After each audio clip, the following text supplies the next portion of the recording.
Welcome to Learn Liberty Live. I'm Evan Swartztraber. Today we're talking about immigration, an issue that has really shaped the election, especially in the Republican primary, given comments that Donald Trump has made about immigration and some strong stances he has taken on the matter. Joining me to discuss this is David Bier, policy analyst at the Cato Institute. David, thanks for joining. Thanks for having me. So a lot of Americans are anxious about immigration, in particular immigration from the Muslim world, especially given concerns about terrorism. Mm-hmm. And you've seen Donald Trump capitalize on these fears. To start, should Americans be worried about immigration, in particular Muslim immigration? I don't think that they should. We've had a long history of assimilating immigrants from all parts of the world. And when it comes to terrorism in particular, you need to take a look at what are the actual risks here. And that's one of the things that we did at the Cato Institute. We released a paper last month that evaluated your chance of dying in a terrorist attack carried out by a foreigner on U.S. soil. And what we found in that study was that the odds of you dying in a terrorist attack by an immigrant are 1 in 3.6 million. So we're talking about a period from 1975 to 2015. So we have a long sample period to take a look at, and that's a really low odds. To put that in context, your chance of dying in a regular homicide are 1 in 14,000 over that same period. So essentially it would be more rational to be afraid of your fellow native-born citizen if you were born in the United States than to be afraid of someone coming to the United States and killing you. Yes, absolutely. And further than that, it's really to the point where you don't rearrange your life when you're dealing with such incredibly small risks in this space. And, I don't think that's the only concern when it comes to Muslim immigration that people have. People also have concerns about their political views, their social views. And so one of the other things that we did at Cato was take a look at how do Muslim Americans compare to other Muslims around the world and to Americans and their views. And what we found was that they are remarkably more liberal and socially tolerant than Muslims in other countries, including in Europe. A lot of people make a false comparison between the United States and Europe in this respect. And you have to understand that Muslim Americans, 81% of them are recent immigrants to the United States or the children of immigrants. And so really, we would expect their views to reflect their home countries, but the reality is that they overwhelmingly reject ideas like Sharia law being imposed in the United States. A majority, 55%, say that they would reject having their religion influence policy in any way, even as a partial source, which is something that U.S. Christians do not agree with when it comes to the Bible. So they take a very strong separation of church and state stance, more so than other Americans even. If you're watching this, you're on Facebook, and we love to get your questions, so please don't hesitate at any time throughout the show to ask questions simply by putting them in the comment box.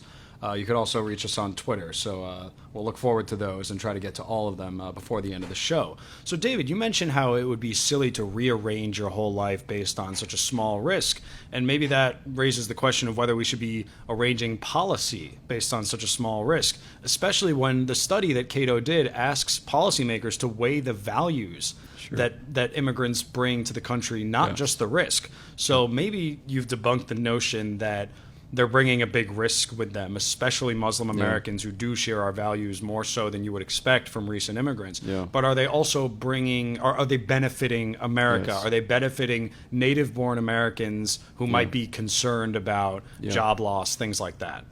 Yeah, I mean, absolutely. So in the study that you referenced, we took a look at how much the United States benefits from immigration. And it's in the order of tens of billions of dollars. So if we were going to, have a moratorium on immigration in order to deal with the threat of terrorism, what the study did was it looked at the costs of terrorism to the United States and calculated how many more terrorist attacks would you need to happen on a regular basis for it to be worth it to shut down the borders in that way. And what it found was you'd need an attack on the level of 9/11 every single year, actually larger than the attack on 9/11 every year over the last 40 years that the study took a look at in order to make it worth it to shut down the borders. So it's really, economically, it makes very little sense.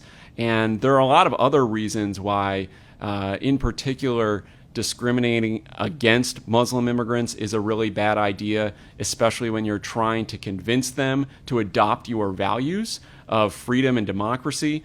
So having that type of attitude could have negative repercussions in that part of the world that we're trying to reach.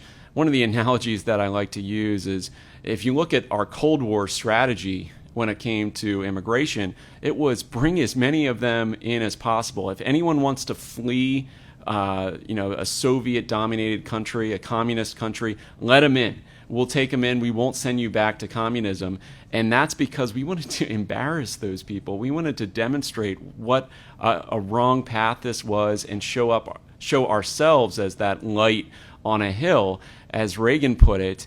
And the reaction of that, the benefit that we got from that was that we really did embarrass them and ultimately put pressure on them to change their policies and you over could time. argue that one of the biggest embarrassments to ISIS, to the caliphate, is the people that are fleeing. Yeah. That people are willing to risk drowning in the Mediterranean to get away from this paradise that ISIS has marketed the caliphate as. Yeah. So when in Europe they close up borders because of the attacks in Paris or in Brussels, or when the United States closes up its borders, are we not playing directly into the hands of our enemies? I would agree with that. If you look at what the Islamic State's publications say about the refugees, they call them apostates, they call them traitors to the so-called caliphate. And I think we want more traitors. I want to encourage people to be apostates to a terrible form of Islam that they're trying to establish there.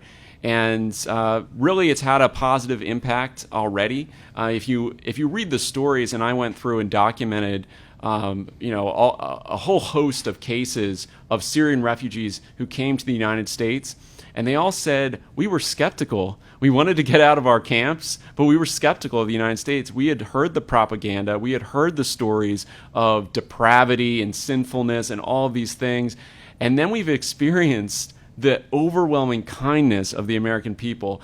They said, I documented more than a dozen families who came over just on the East Coast, Syrian families, and all of them had nothing but nice things to say about Americans, that they never experienced any kind of discrimination, despite all of the things you hear in the news, despite knowing what Donald Trump is saying on TV about them. They felt that this was a positive thing, and they said, we're transmitting that back to our families and our friends overseas. So it's a really positive thing for the United States. So one more question about the refugees. You've made a utilitarian argument that bringing in immigration on balance benefits the United States, that the benefits far outweigh the costs, and that's very logical, and you can back that up with data. But of course, when you deal with such a thorny issue like immigration or like terrorism, you're often dealing with emotions, not facts and logic. Yeah. And you've seen an argument that has really taken off online. The idea that if you were given a bowl of jelly beans or Skittles and you knew one of them was poisonous, would you take all of them in? Yeah. The idea being that all it takes is one Syrian refugee or one Muslim immigrant that is bad for it not to be worth it. Yeah. What do you think about that argument, especially when you're dealing with politicians who are more worried about what they have to say to the family of a victim of a terrorist attack than maybe what is right for the country as a whole? Yeah, I mean, I look at immigrants and refugees very similar to any other kind of population growth. Anytime you have new people, there are new risks. So if you have a child, he could turn out to be Hitler. He could turn out to be a murderer. Does that mean we should stop having children because of that fact? And so you have to balance the costs and the benefits, and that's what we do. And so in the example of refugees, it's one, your chance of dying is 1 in 3.6 billion. And so you're talking about a whole lot of Skittles in that scenario, several swimming pool of Skittles before you'd have much of a chance of dying. And so I think there are many benefits to immigration, and those benefits far outweigh the costs. So we've touched on how the concerns around Muslim immigration and refugees is mostly about terrorism. There's the other group that has been vilified in this election, which is Mexican immigrants and Mexican Americans. And the concern there is less about terrorism and more about crime and jobs. So one of the most famous speeches that Trump ever gave that really catapulted his rise to power in many ways was when he famously said, quote, or that Mexican immigrants were, quote, bringing drugs, they're bringing crime, they're rapists, they're murderers. He, of course, offered the important caveat that some of them are probably nice people, but it was a hell of a generalization, and he got a lot of flack for that. Is there any reason to think that Mexican immigration increases crime or exposes Americans to crime? And then we can tackle jobs next. So there are two different ways in the economics literature to estimate the impact of immigration on crime. One is to take the big picture, look at a city and see how much it's grown as a result of immigration, and then compare it to other cities that haven't seen as much of an increase in immigration and see which does better in terms of crime reduction, controlling for a lot of different factors, of course. And what those studies have all found is not only does immigration not increase crime, it actually reduces crime. Immigrants tend to be less crime prone, apparently, than the native-born population. The other way of taking a look at it is just look who's in our jails. So the census actually does document who's in our jails, and immigrants are less likely to be incarcerated than the native-born.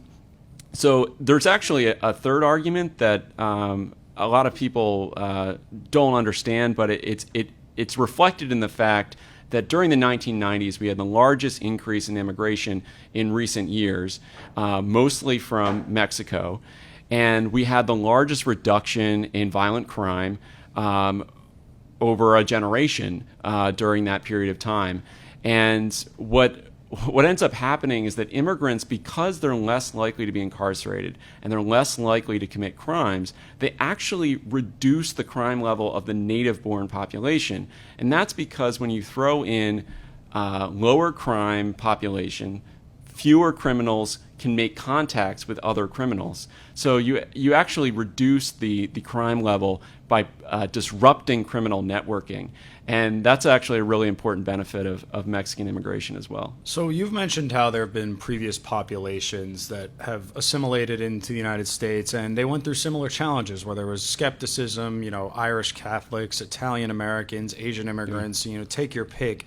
Is one of the differences here that they're not white? I mean, to be blunt about it, is there any difference between the situation with Irish Catholic immigrants, Italian immigrants, and Muslim immigrants, Mexican immigrants, other than the color of their skin?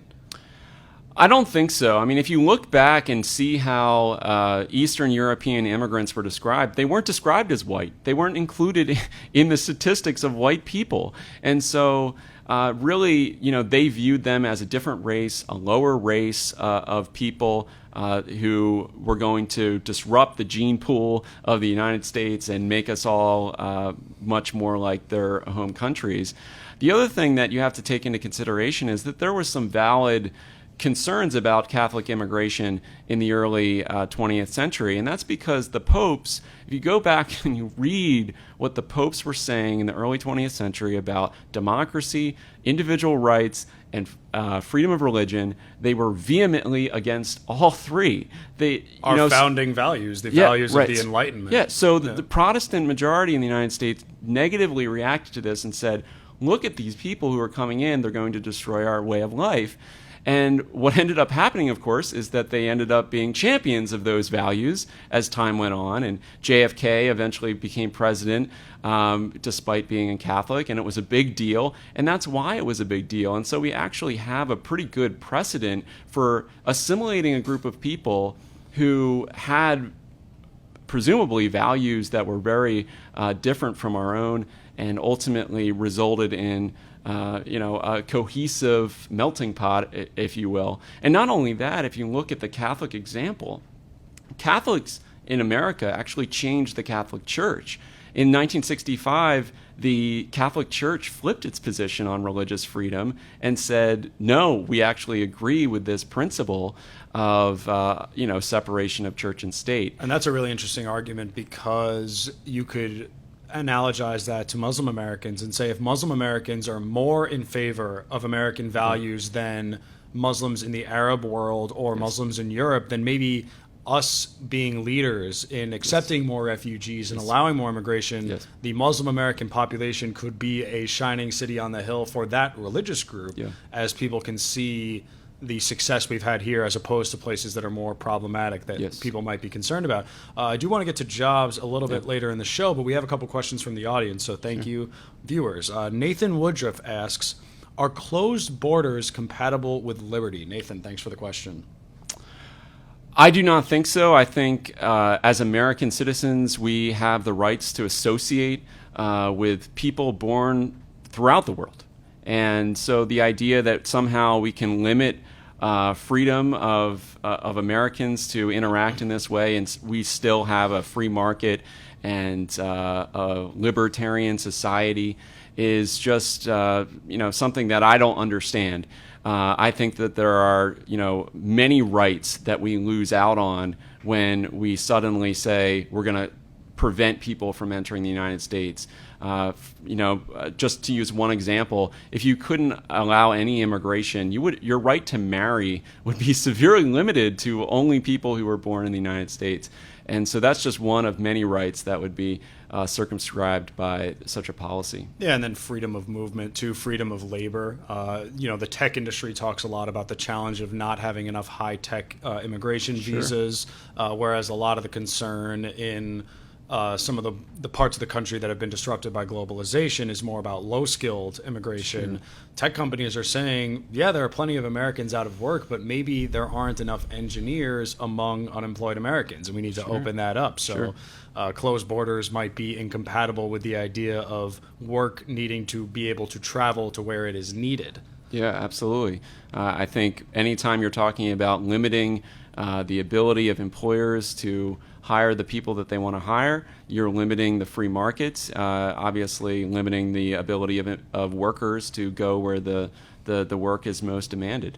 And in terms of the election, I talked about how Donald Trump once called for a complete ban on Muslim immigration to the United States. He has softened that position to an extent, but it would still involve some type of very burdensome check. And he said things in the most recent debates about Muslims having to report on their fellow citizens, which I'm not sure that any type of reporting requirement would be workable or enforceable, and I'm sure there are already incentives for any group to report on bad members within its group. I mean, you don't want them to paint a negative picture of you. But in contrast, a lot of email hacking has been going on involving Hillary Clinton and her chief of staff, and an interesting tidbit came out that she, I think, told donors at a fundraiser that she had a dream of an open borders society. So should pro-immigration folks take some solace in Hillary's behind closed doors position? I mean, maybe. But, when I take a look at that, I look at her record, and she's really not been someone who's been a champion of immigrant rights or, of open borders, whatever that means. If you take a look at, her votes that she cast in the Senate in 2007, she was voting against having a large guest worker program with Mexico and other countries that would have allowed, this open flow of immigration that she supposedly championed in the back room. When she was Secretary of State, she had control of how many refugees that we brought in. And when the refugee crisis first began in Syria, she didn't raise the refugee limit. She actually lowered it. And so the idea that she is secretively pro-immigration or pro-open borders, I think she's, mildly, moderately pro-immigration, but the idea that she's somehow a radical on this issue is just not borne out by her record, even if that is what she privately believes. We've got another question from the audience, from Joseph Cass. Thanks for the question, Joseph. What is the best argument against a more open immigration policy? I think the best argument is the argument that they're going to come to our society and change our values in such a way, or change our institutions in such a way that would reduce our liberty. I think our liberty is what produced such a great society that we have. this free markets oriented place that we live in, this socially free place. And while I think that is the best argument against it, we haven't found any evidence for this position. And so the Cato Institute did a study that looked at societies that with high rates of immigration and have found no relationship between the level of immigration and free markets. In fact, not only is it not a negative, it's actually positively correlated with more economic freedom. And so, while it's the best argument, it's not an argument that I think libertarians should buy into. And if you look at just American history, there's one period in American history where we've had truly closed borders. That was during the Great Depression, the New Deal, the Great Society in the 1960s. We had very low immigration, a declining immigrant population during that period of time. And when the borders were closed, government grew faster than at any other point in American history. And so I would be very skeptical if I was a libertarian, which I am, of closing the borders as a solution to, eroding liberties. I just want to make clear that when we talk about the political candidates here, we're just talking about their positions on immigration, how that relates to certain values. We're not here to make endorsements in the election. No dog in this fight, but we do want to talk about how what's being discussed in the election relates to this issue. So let's get to jobs, because, of course, one of the big arguments against immigration and one of the big anxiety producing things about immigration is the idea that if people come here, they will take jobs away from Americans, and that when there are Americans out of work or struggling, especially because of globalization and free trade, cheaper goods, cheaper manufacturing, manufacturing requiring fewer people, should Americans be worried that a more liberal immigration policy will lead to job loss or prevent them from getting out of poverty? Yeah. So, like I said before, I think immigrants are just like other people. And, the idea that new people or more people are somehow going to make us poorer, really, when you think about that, you have to say, well, if we started, getting rid of population, if we had a smaller group of people, eventually we'd all be Robinson Crusoe, right? Doing it all by ourselves. And so I think more hands makes the work lighter, right? I mean, that's the expression. And I think, the idea that bringing in new people are gonna somehow make us poor, which is really the concern, is just not borne out by logic. But if you look at the data, over the last 120 years, I took a look at the unemployment rate and compared it to the rate of immigration. And in years in which the immigration rate was above the average, we had a 1.5% lower unemployment rate, meaning immigrants come when unemployment is low, and that firms are hiring these immigrants when unemployment is low and when they're hiring other Americans, meaning they respond to market incentives just like anybody else. The other thing is, if you look at the history of wages in the United States, people often talk about how we've had wage stagnation since the 1980s, and this is a big problem as a result of immigration because we've had immigration since the 1980s. There's also the idea that all the gains since the Great Recession have gone to the top, and that while we have had somewhat of an economic recovery, that the average person is not seeing the benefits, and maybe immigrants are a scapegoat there. Yeah, certainly. And so one of the things that I took a look at was, it's not right to just look at immigrants, because immigrants are just a subset of the new workers who are entering the labor force. What you need to look at is both Americans and immigrants. Is there an influx of new competition into the labor force? And so if you look back in the 1950s and 1960s and 1970s, when you did have wage growth, very strong wage growth in the United States, you actually had more people entering the labor force every year than you do now despite high immigration. And that's because of the baby boom and women entering the labor force. And so when we had this high rate of wage growth, we had more people entering the labor force than we do today. And so, that's just one example of how this argument is flawed and misleading. And there are practical considerations too. I mean, just imagine you're a business owner, whether you're a small tech company in California or Apple. what's cheaper, hiring someone who's sitting right outside of your office, an American citizen who doesn't need a visa and doesn't need any type of expensive paperwork done, or getting an immigrant? So if the tech companies are saying they need immigrants to fill the jobs, it probably means they've already checked to see if there were Americans available, because one of those things is more expensive than the other.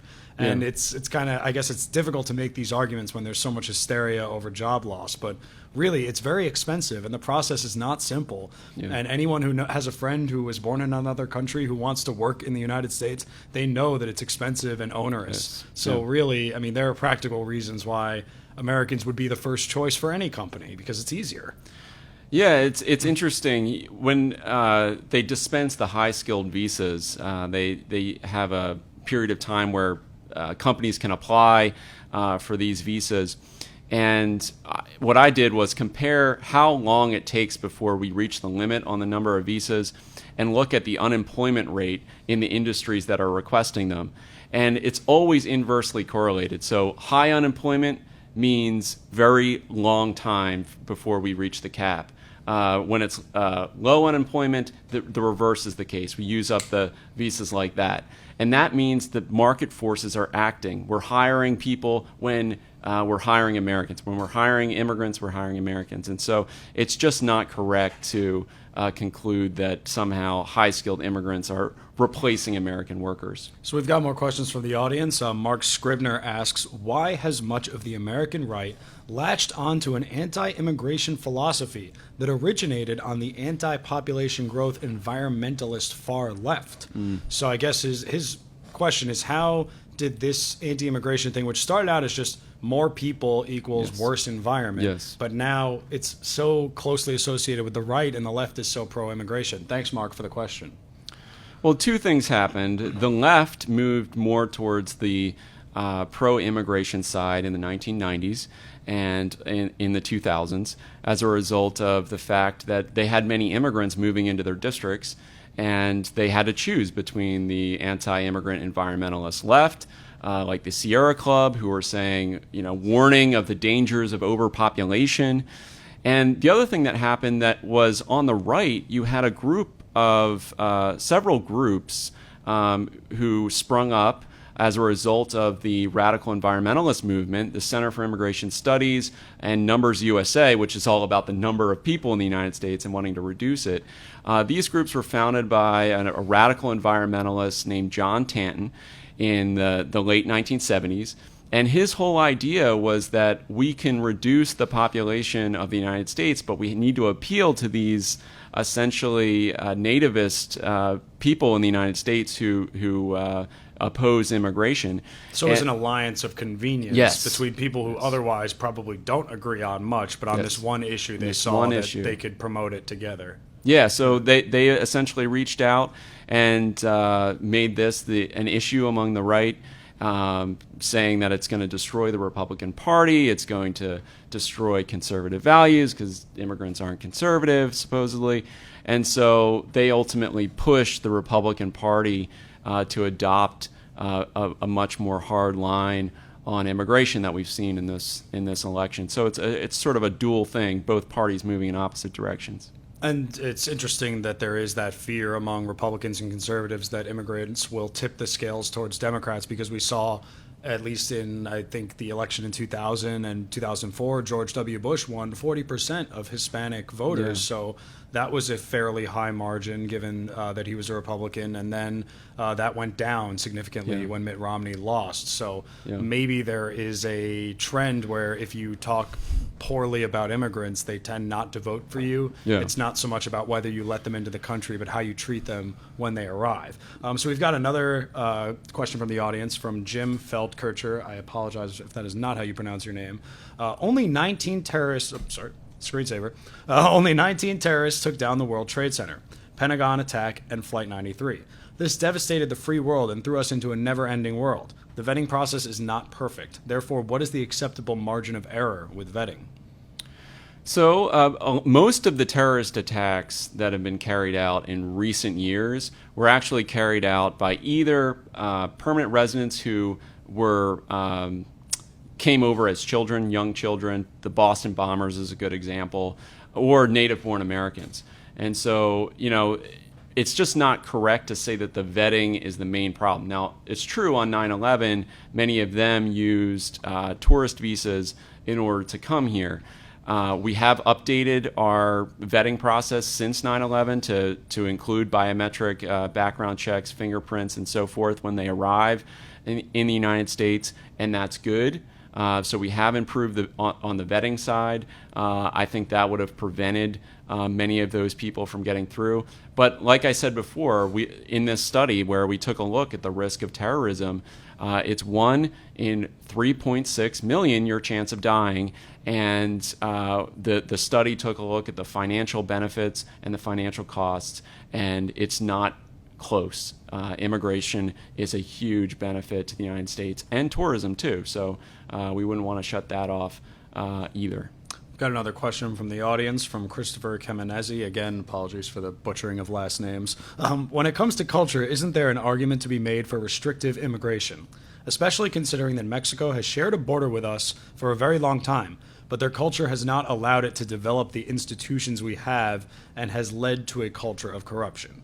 So there's an assumption in the question that Mexico doesn't, like, that there's this problem where they don't share that value. But assuming that's true, do you think there is a good argument for restrictive immigration in order to protect your institutions and to protect your values? Yeah, I mean, it's a very similar to what we were talking about before as far as the institutions of liberty, of free markets, and so forth.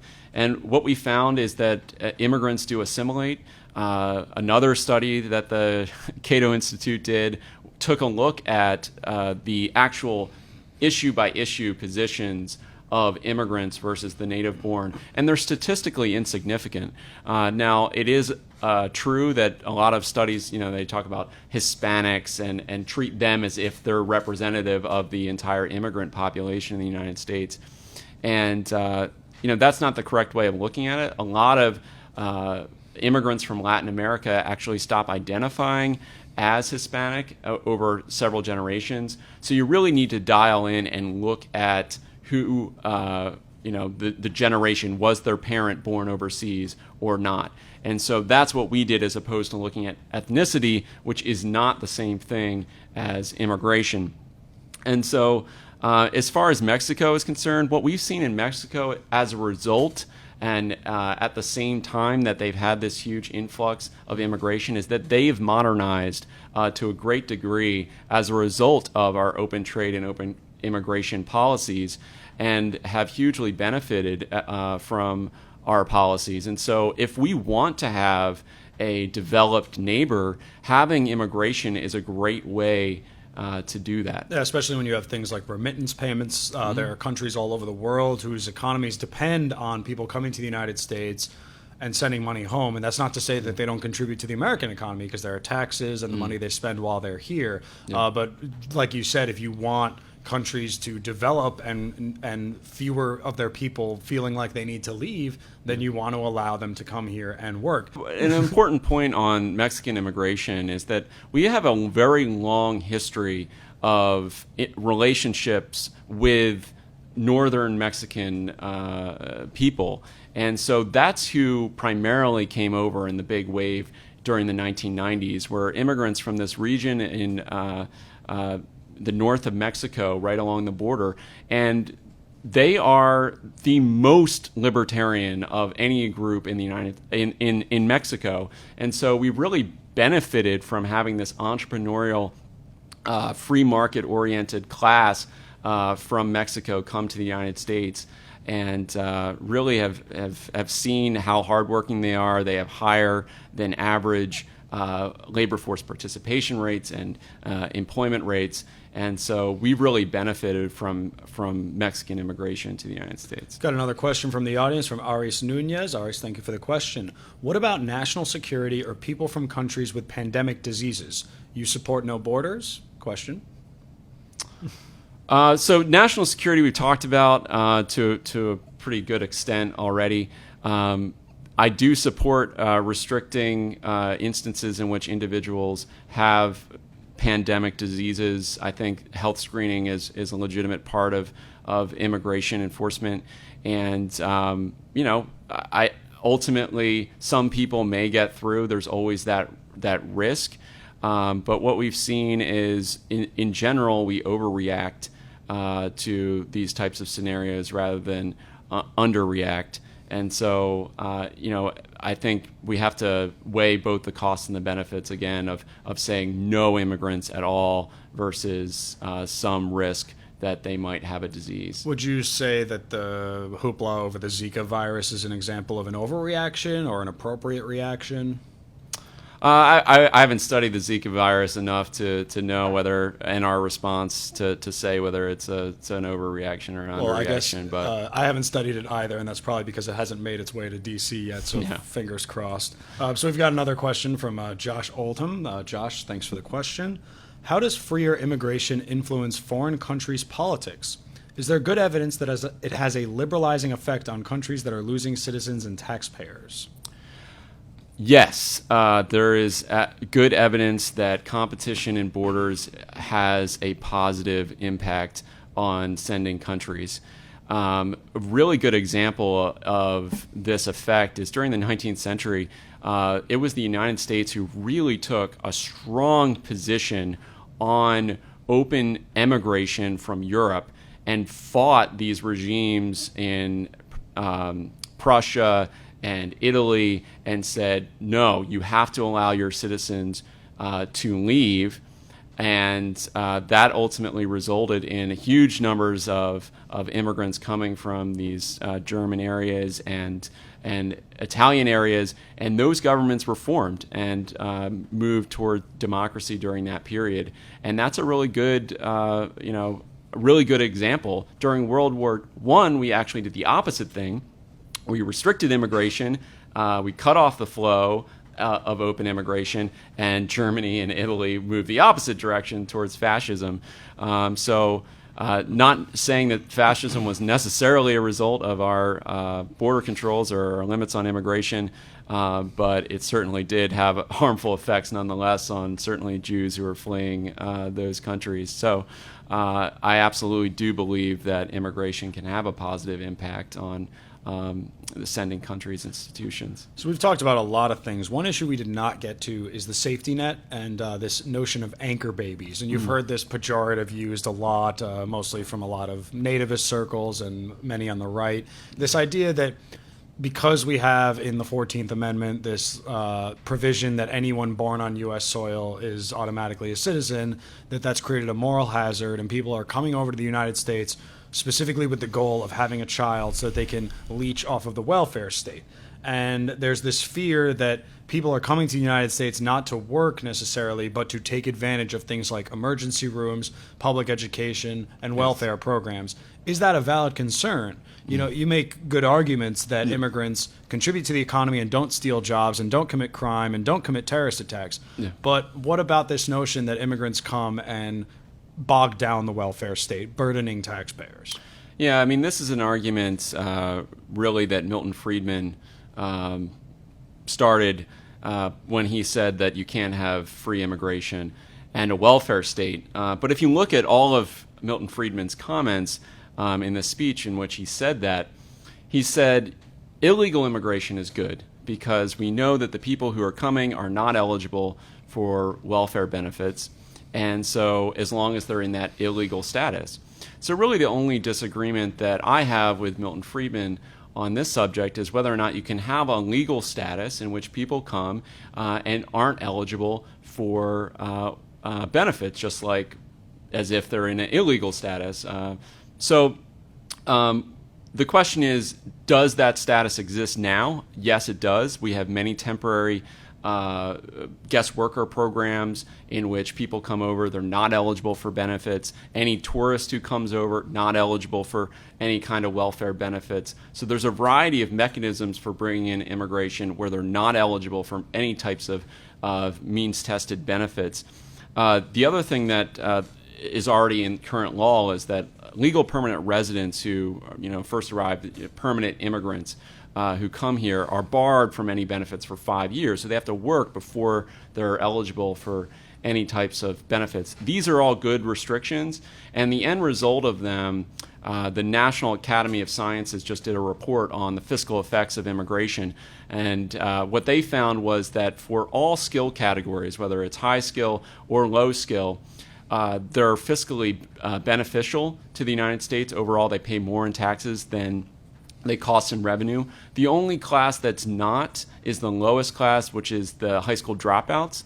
But even for them, during their working period, they are fiscally beneficial. So if we had a work visa, an expansive work visa program rather than the small ones we currently have, they would be able to come to the United States, and we would get the benefit of them during their working years, and then they would move back home to their families when they were done working. And so there are options there to increase the benefit that already exists under our current system. And the anchor baby is almost a cartoonish notion in many ways. I mean, does anyone know a Mexican immigrant who was like one day away from her due date and got a foot over the United States border just in time for citizenship? Yeah. I mean, people who come to the country illegally often go through horrific circumstances, using so-called coyotes, smuggling thousands of dollars, often ending up in really bad situations. So this idea that people have the luxury of perfectly timing their birth in order to get an anchor baby, I mean, if that phenomenon exists, it's mostly with wealthier immigrants who come along on tourist visas and maybe overstay the tourist visa, or they can afford an expensive plane ticket. I mean, so the whole idea of an anchor baby is not borne out in the law. You don't get legal status by virtue of having a child in the United States. So that's, if any immigrant believes that, they're misinformed. Their child will get citizenship, but that doesn't mean they're legally eligible to be here. So, tourists who come here and have children in order to get U.S. citizenship, they go home. The Chinese, for example, who do this in order to avoid the one-child policy, or now the two-child policy in China, they come here and then they return home, and then maybe their child comes in college, which is actually great fiscally for the United States, because then we get them all during their working years, but not during their costly childhood years. So that's actually a net benefit. And for the illegal immigrants who come across the border, there's no benefit for them. They don't get any legal status as a result of coming here and having a child. So we have another question from Christopher Kemenesi. Chris, thanks for the question. Since there's roughly 42 million legal immigrants from Mexico, and possibly between 30 to 60 million illegal immigrants from Mexico, is assimilation less likely compared to having tighter immigration and allowing more time before allowing foreign cultures to come in and learn the culture of the host country? Hong Kong is an area we hold up as libertarians in that regard. So I'm not sure about the 30 to 60 million illegal immigrants, but maybe the 42 million number is right. So there's 42 million immigrants total in the United States, and there's only 11 million of them are without status. And then only a subset of them are from Mexico. So it's the numbers are a bit off, but the question is sound, whether we would have better assimilation if we had less immigration. And that's really not borne out. It's actually good to have a diverse flow of immigration from a bunch of different countries, because then you don't end up with sort of enclaves of specific groups being, they need English in order to talk to each other, right? They need that unifying language. And so what we found is National Academy of Sciences, again, did a big study on assimilation that they released last year, and we found that this is the most assimilated group of immigrants that we've ever had in the United States. We've had second-generation rates of proficiency in English are near universal levels. They're the highest educated. And it makes sense, right, that this would be the most assimilated group, because when you think about it, early 20th century immigrants had no knowledge of America whatsoever. They had no experience with English. They never heard our music. They never interacted with our culture. Some of them were surprised to find that the streets were not paved in gold, as was rumored back in the old world. Right. They had no experience with democracy. They had no experience with free markets, really. And so you're talking about a huge dramatic change, whereas today, Mexican immigrants have experience with democracy. They have experience with markets. They've experienced American culture. And so it makes sense that this generation would be the most assimilated of any. And I mean, you have basic things like Mexican food being the most popular cuisine in America. Sure. I mean, at a certain point, the cultures are blurring together, and that's part of the beauty of the melting pot and the idea that America is a culture built up of other cultures. And as much as we do have our own identity too, maybe the hysteria over our culture being diluted is unwarranted. So we're coming up towards the end of the show. Do you have any final parting thoughts for our viewers, things you really want people to take away from this discussion? Well, there's some things that we haven't touched on, and I think one of them that's very common, especially in this election, is the fear of partisanship, that really immigrants come over here and they vote Democratic, and Democrats favor bigger government, and that ultimately has a negative consequence for the country. And I don't want to get into what party is better than the other party on liberty. I think they both have mixed records in that regard.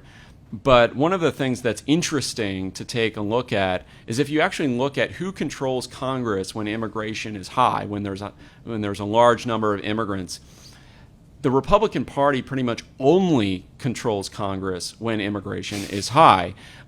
During the period from 1930 until 1995, when immigration was less than, when the immigrant population was less than 10%, they only controlled Congress 2 different times during that entire period, whereas outside of that period, they controlled it about 90% of the time in the House of Representatives.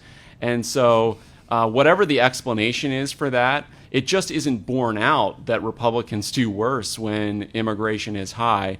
It could be that voters are reacting negatively to immigration. Yeah. I think that probably holds true in the 1990s, but it doesn't hold true today, where we actually have the most pro-immigrant results in polls of any time in American history, where more people are saying we want to keep the same level or higher immigration.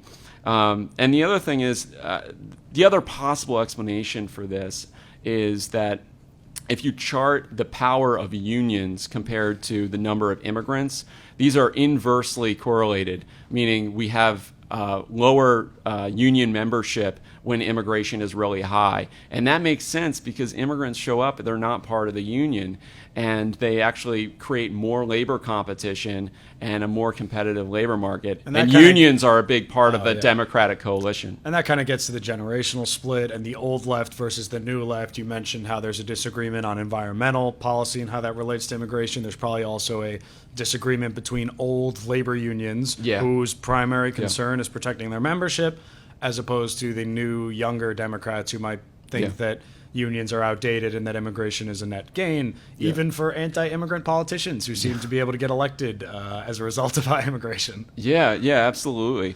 So I think, why is the fear out there? And I think part of the reason why the fear is out there, and if you look at where it's most intense, it's really among the older generation who's very concerned about assimilation. They're concerned about the number of immigrants. And really, it's part of the problem is they have a distorted memory of the 1960s, when the immigrant population was so small in the United States and they had been there for so long that, yes, of course, they're going to be more assimilated when there's hardly any immigrants and they're a very small percentage of the population. If there are no new immigrants in your country, then you don't have anyone to assimilate. And so they have this memory of immigrants being really, just immigration wasn't a big deal, and, they were really assimilated into our culture.